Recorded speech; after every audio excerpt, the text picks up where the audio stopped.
ابو لہب کی بیٹی نے کلمہ پڑھ لیا. سورۃ لہب پڑھنے سے ثواب ہوتا ہے کہ نہیں؟ کسی مائی کے لال کی طاقت ہے کسی چھوٹے مسلمان کو بھی روک تو نے فلانی سورت نہیں پڑھنی.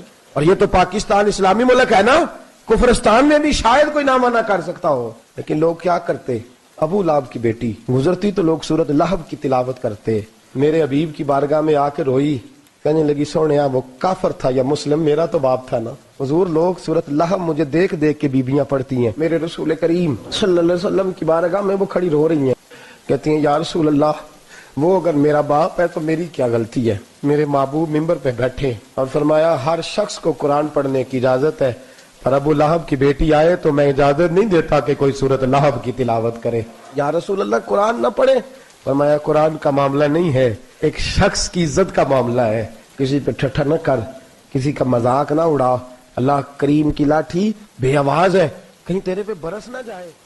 عمر تکیے پہ ٹیک لگائے بیٹھے ہیں تو ایک سادے سے صحابی حضرت سلمان فارسی رضی اللہ تعالیٰ عنہ امیر المومنین سے ملنے آئے. بڑے بڑے ملکوں کے بادشاہ کہیں عمر سے ملنا تو کہا جاؤ دوڑ جاؤ ٹائم کوئی نہیں.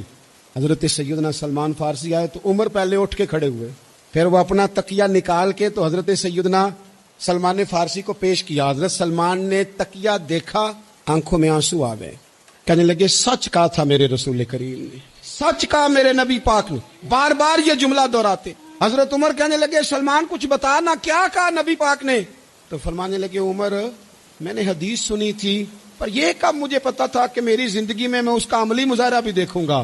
فرمایا بول بھی دے سلمان فارسی, کیا فرمانا چاہتے ہیں؟ حضرت سلمان فارسی عرض کرنے لگے امیر المومنین میں نے اپنے کانوں سے سنا, اللہ کے رسول نے فرمایا اگر کسی کے پاس اس کا بھائی ملنے جائے اور وہ عزت کے ساتھ اسے اپنا تکیہ دے دے تو اللہ عزت دینے والے کی بخشش فرما دے گا. عزت کے ساتھ تکیہ دینے پہ, آنے والے مسلمان بھائی کی قدر کرنے پہ لوگوں کی قدر شروع کر دیں. لوگ قدر نہیں کرتے, لیکن جب قدر کریں کسی کی تو پھر اس سے سامنے والا ٹھنڈک محسوس کرتا ہے. جناب بخشی آ گئے کلمہ پڑھنے. حضرت امیر حمزہ رضی اللہ تعالیٰ عنہ کو انہوں نے شہید کیا, اور وہ شہادت اتنی دردناک ہے کہ نبی کریم علیہ السلام نے گویا سب سے زیادہ آنسو ہی شاید اس وقت بہائے ہوں جب حضرت امیر حمزہ کی شہادت. ان کو بڑی تکلیف کے ساتھ انہوں نے شہید کیا, اور پھر اذیت اس کے بعد بھی جاری رکھی. تو وہ ایک دردناک پہلو ہے, لیکن ایسا شخص آپ کے سامنے آ کے کھڑا ہو جائے جس کی دی ہوئی تکلیف کو آپ نے بڑی شدت سے محسوس کیا.